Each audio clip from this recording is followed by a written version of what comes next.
Buenas tardes, alumnos y alumnas. Hoy día voy a comenzar a grabar cápsulas o sesiones de la asignatura Derecho Civil 6.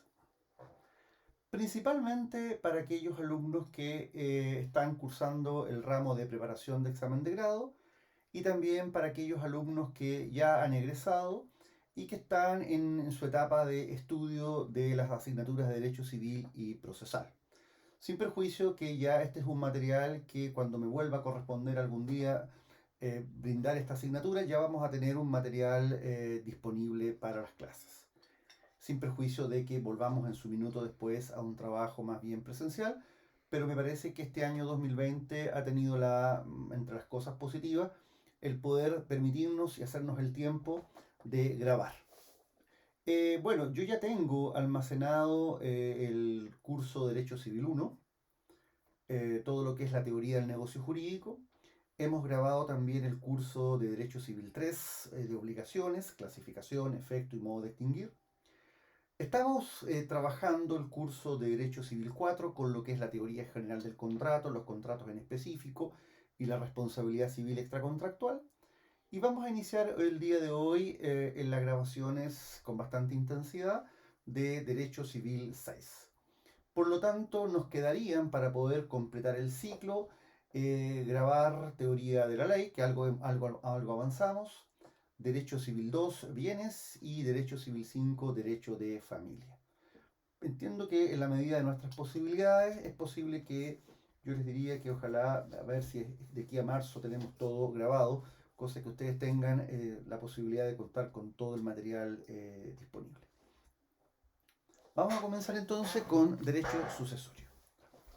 Lo primero es que, a ver, ¿qué entendemos por sucesión? En el ámbito del derecho sucesorio, evidentemente. Entendemos que es la transmisión de todo o parte del patrimonio de una persona fallecida a una o más personas vivas señaladas por el propio causante o difunto o señalados por la ley. Por lo tanto, el derecho sucesorio es una disciplina jurídica que se encarga de señalarnos o de estudiar, más bien dicho, qué pasa con el patrimonio de una persona fallecida y quiénes son los receptores de ese patrimonio. Y claramente estos receptores pueden haber sido designados por el causante en su testamento o por el contrario, y en la mayoría de los casos, por la ley. Vamos a definir el modo de adquirir sucesión por causa de muerte a partir de los artículos 588 y 951 del Código. Y vamos a decir que es un modo de adquirir el dominio del patrimonio de una persona difunta, o sea, el conjunto de sus derechos y obligaciones transmisibles, o de una cuota de dicho patrimonio, como un tercio o un medio, o bien especies o cuerpos ciertos, como tal casa, tal caballo, o una o más cosas indeterminadas de un género determinado, como dice la ley, 40 fanegas de trigo. Para otros, la sucesión por causa de muerte se le define como un modo de adquirir por el cual se transmiten los bienes valuables de una persona que ha fallecido o una cuota de ellos, o especies o cuerpos ciertos, o cosas indeterminadas de un género determinado.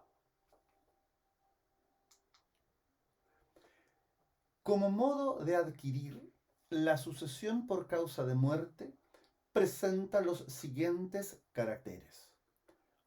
1. Es un modo de adquirir derivativo. Acuérdense que los modos de adquirir pueden ser originarios o derivativos. ¿Por qué la sucesión por causa de muerte es derivativo? Porque el derecho del sucesor emana o procede del derecho que tenía su antecesor, esto es, el causante. Y aquí tiene clara aplicación el principio que dice que nadie puede adquirir más derechos que los que tenía su antecesor, ni nadie puede transferir más derechos que los que tiene. Por lo tanto, los derechos de los sucesores, de los herederos, se miden por los derechos que tenía el causante, ¿cierto? La persona fallecida, y que en terminología jurídica nosotros vamos a decir el de cuyus. Segundo, es un modo de adquirir gratuito, por cuanto no hay sacrificio económico para el receptor. Nada da a cambio de lo que recibe. 3. Es un modo de adquirir por causa de muerte. ¿En razón de qué? De que el fallecimiento del causante es lo que desencadena la transmisión de su patrimonio. Es un modo de adquirir que puede serlo a título universal o a título singular. Será a título singular cuando se transmite todo el patrimonio del causante o una cuota de ese patrimonio. Y será a título singular cuando lo que se transmite son una o más especies o cuerpo cierto, o una o más especies indeterminadas de un cierto género.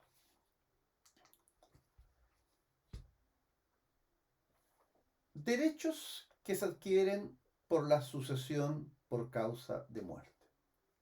Aquí tenemos una regla general.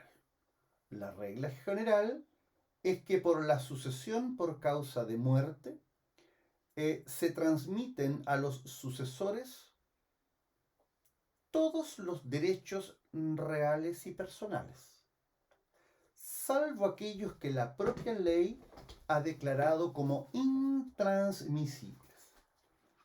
El artículo 1097 del Código Civil nos señala a este respecto lo siguiente.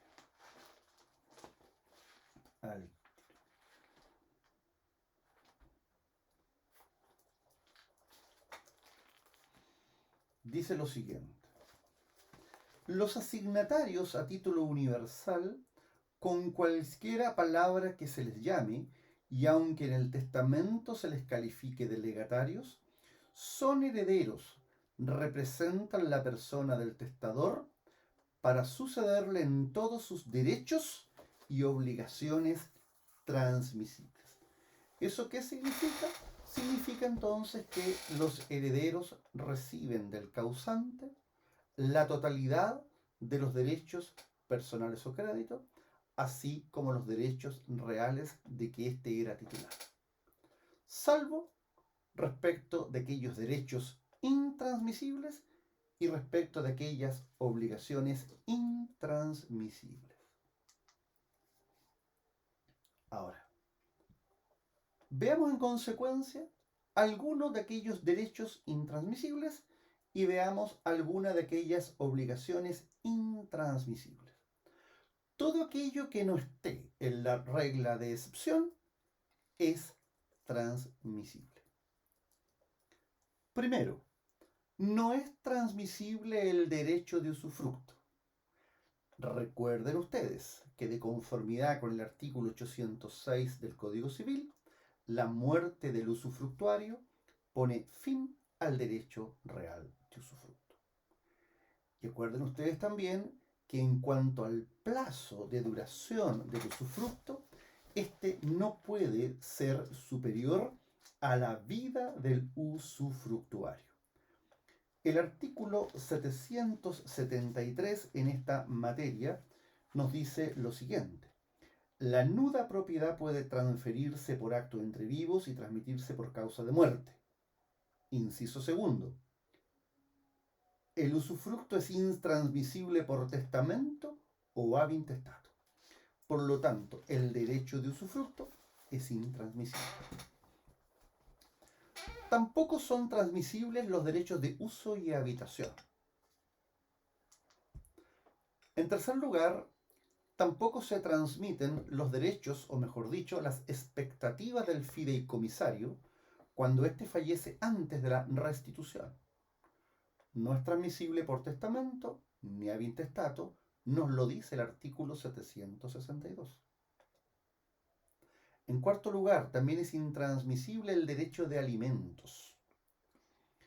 El código nos dice en el 334 que el derecho de pedir alimentos no puede transmitirse por causa de muerte, ni venderse o cederse de modo alguno, ni renunciarse. Sin embargo, sin embargo, esta regla tiene una excepción, pues las pensiones alimenticias atrasadas sí son transmisibles. Tengo en este minuto una causa, digamos, por la Corporación de Asistencia Judicial, que consiste en lo siguiente.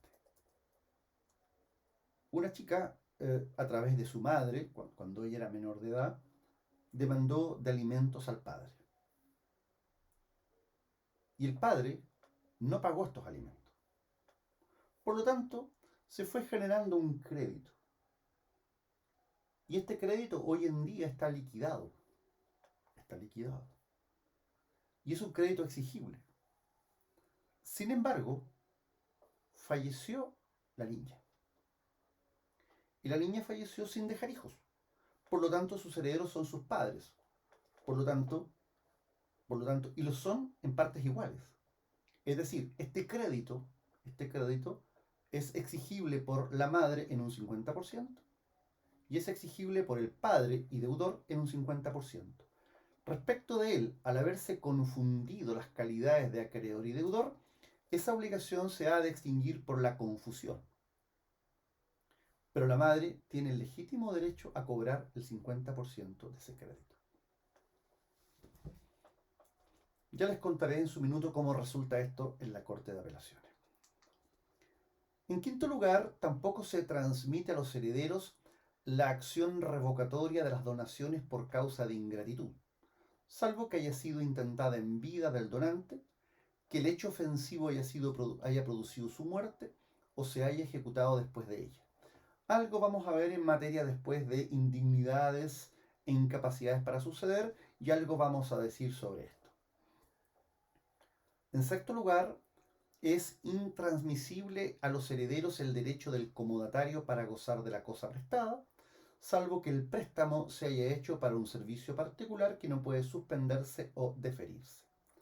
Recordemos que el comodato es un contrato, es el préstamo de uso, es un contrato de confianza, es un contrato intuito persona, y por lo tanto, si fallece el comodatario, indudablemente que los herederos del comodatario no pueden continuar con el uso y goce de la cosa prestada, salvo en esta situación excepcional que debemos haber visto cuando estudiamos el contrato de comodato.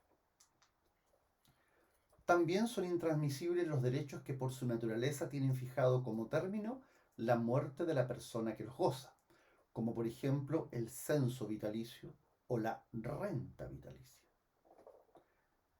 Y también son regularmente intransmisibles los derechos derivados del contrato de sociedad. Recordemos que, de acuerdo a la norma contenida en el Código Civil, la sociedad se disuelve por la muerte de uno de los socios, salvo que se haya convenido o estipulado su continuidad en forma expresa con los herederos del socio fallecido. Igualmente, el mandato termina por la muerte del mandante o mandatario, salvo el mandato destinado a ejecutarse después de la muerte del mandante, regulado en el artículo 2169 del Código Civil. En cambio, son obligaciones ahora intransmisibles las siguientes. Primero, no se transmiten las obligaciones cuya ejecución supone aptitudes especiales del deudor. Por lo tanto, si muere esta persona que tiene esas aptitudes especiales y que fueron el motivo por el cual se celebró el acto o contrato, evidentemente esa obligación no se transmite a los herederos. O sea, claramente si mañana, por ejemplo, eh, celebramos, por ejemplo, o sea, se hace una celebración, etcétera, etcétera, y se contrata, por ejemplo, a un artista, un cantante, etcétera, etcétera, y ese cantante fallece, claramente esa obligación no puede transmitirse a los herederos del cantante. O sea, esta es una obligación de alguna manera intuito persona. Tampoco son transmisibles las obligaciones contraídas por los miembros de una corporación, según lo previene el artículo 549 del Código. Esa norma dice lo siguiente.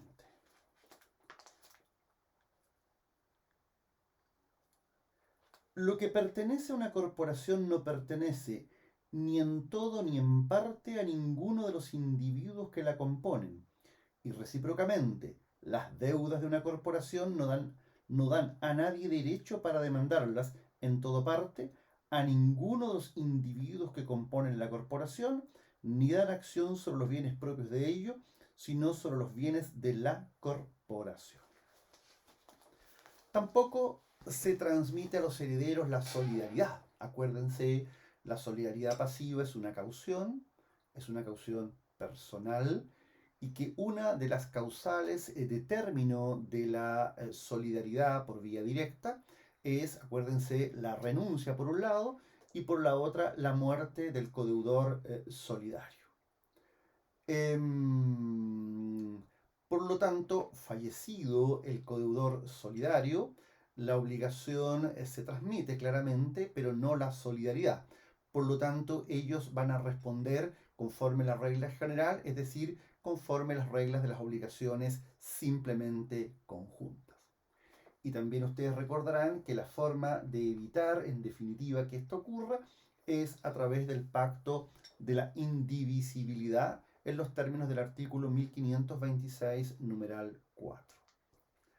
Entonces ahí ustedes tienen claramente ya dicho claramente lo siguiente. Los derechos y las obligaciones del causante se transmiten a sus herederos, salvo los derechos y las obligaciones intransmisibles que acabamos de examinar.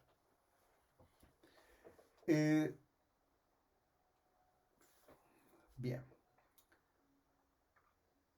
Ahora, ¿cómo se clasifica la sucesión por causa de muerte?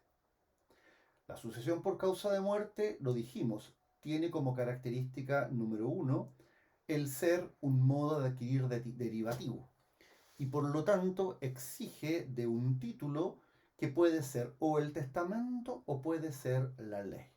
De ahí entonces que la sucesión testamentaria puede ser, por un lado, que la sucesión hereditaria, perdón, puede ser testada cuando el título es un testamento y la vamos a llamar sucesión testamentaria, o se puede suceder en virtud de una norma legal, en cuyo caso vamos a hablar de la sucesión intestada o ab intestato. La sucesión además puede ser en parte testada y en parte intestada. Y ya vamos a ver cuándo opera la sucesión en parte testada y en parte intestada. Pero les adelanto una idea. Cuando el testador dispone solo parcialmente de sus bienes, en lo que resta tendremos que aplicar, por ejemplo, la sucesión intestada. Por ejemplo, el testador, ¿qué es lo que hace? Instituye herederos en la cuarta de mejoras y en la cuarta de libre disposición, pero no se refiere en parte alguna a la mitad legitimaria. Entonces, en ese caso, respecto a la mitad legitimaria, vamos a aplicar las reglas de la sucesión intestada. Y ahí entonces vamos a tener una sucesión en parte testada y en parte intestada. La sucesión puede ser a título universal o a título singular. El artículo 951 prescribe que se sucede a una persona difunta a título universal o a título singular. Cuando la sucesión tiene por objeto la totalidad de los bienes del causante o una cuota de ellos, la sucesión es a título universal. En cambio, cuando tiene por objeto bienes determinados, es decir, una o más especies o cuerpos ciertos, o una o más especies indeterminadas de un género, la sucesión pasa a ser a título singular. A este respecto, el artículo 951, incisos segundo y tercero, es clarificador en lo que yo acabo de plantear.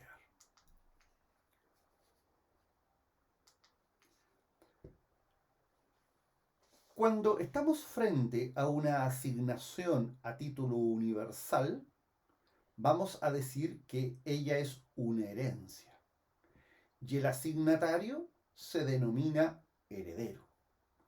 Por el contrario, cuando la asignación es a título singular, vamos a decir que ella se denomina legado y el asignatario va a ser el legatario.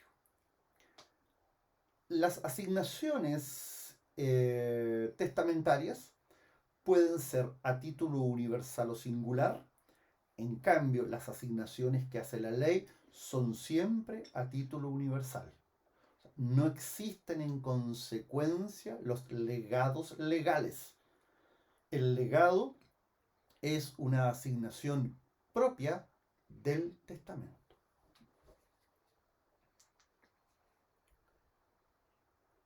Ahora, para calificar a una persona de heredero o de legatario, se atiende exclusivamente al contenido u objeto de la asignación, con absoluta prescindencia de la denominación con la cual el testador las haya consignado. Porque aquí tiene aplicabilidad un aforismo jurídico que dice: las cosas son lo que son y no el nombre que las partes le dan. Y yo siempre ocupo el mismo ejemplo, o sea, camina como perro, ladra como perro, es cariñoso como perro, es mañoso como perro. A ver, no puede ser un loro, es un perro. Por lo tanto, cualquiera sea la denominación que nosotros le demos a la asignación, su contenido u objeto marca si es una herencia o si es un legado. Repito, si es una herencia o si es un legado. Esto entonces nos lleva a estudiar la diferencia que existe entre ser heredero y ser legatario. Repito, esto nos lleva a estudiar las diferencias entre ser heredero y ser legatario. Primera diferencia, en cuanto al objeto o contenido de la asignación. ¿Qué es lo que recibe el heredero? El heredero recibe la universalidad de bienes, constituida por todos los bienes del causante. O bien el heredero recibe una cuota de ellos, un tercio, etc. En cambio, ¿qué es lo que recibe el legatario? Una o más especies o cuerpos ciertos, o una o más especies indeterminadas de cierto género. En segundo lugar, en materia de representación del causante. El heredero representa a la persona del causante. Jurídicamente se van a identificar sus patrimonios, es decir, se van a confundir, fusionar, salvo algo que vamos a estudiar más adelante, que es el beneficio de inventario y el beneficio de separación. El heredero representa a la persona del causante, lo que vamos a decir, en cambio el legatario no lo representa. No hay confusión patrimonial ni hay continuación de la persona del causante. Ahí yo les dejo un par de sentencias, un par de roles de sentencias, un rol de una sentencia de la Corte Suprema que recoge lo que yo acabo de explicar.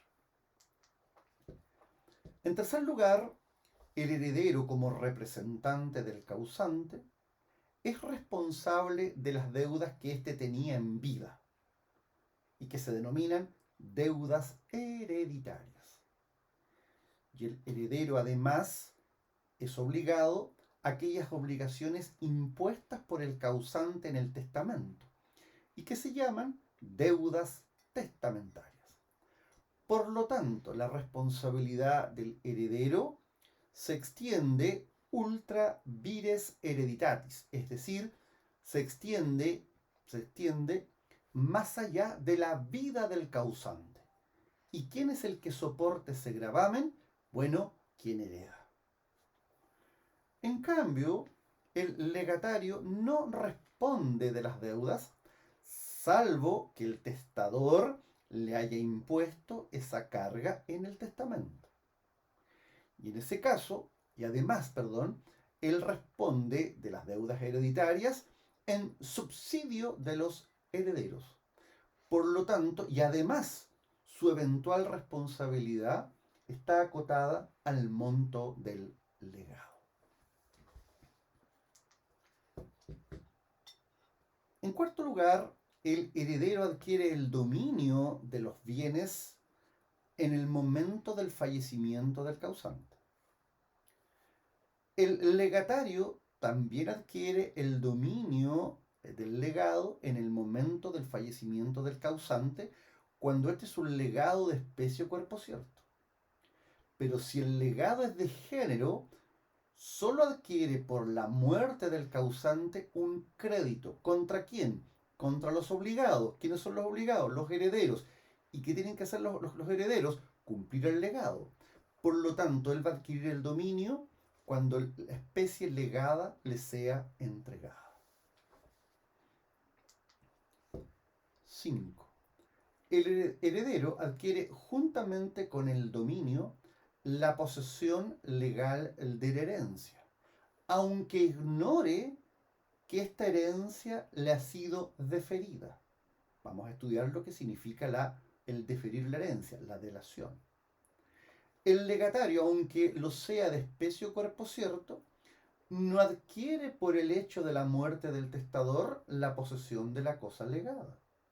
La posesión continúa radicada en el heredero y solo la va a adquirir cuando reúna por medio de la entrega los elementos propios de la posesión, esto es, el corpus y el animus.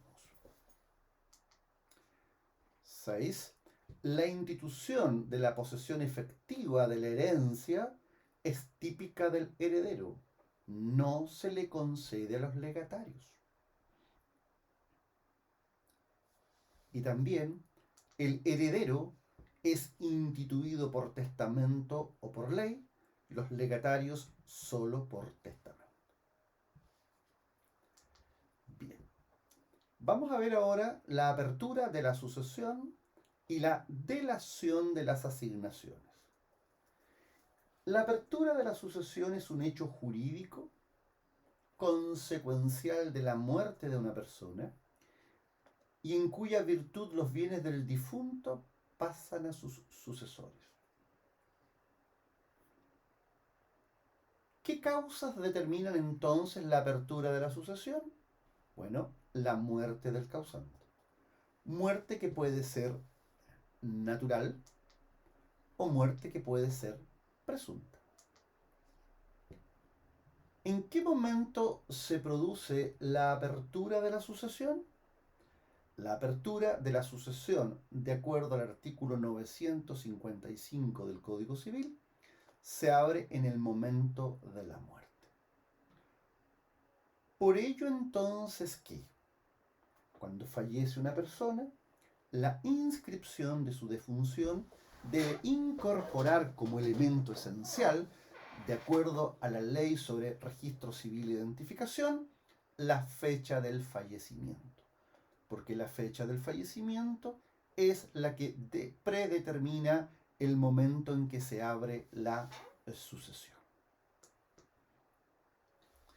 ¿Qué importancia tiene el momento de la apertura de la sucesión? 1. Las personas han de ser hábiles para suceder al causante. O sea, deben ser capaces y deben ser dignos.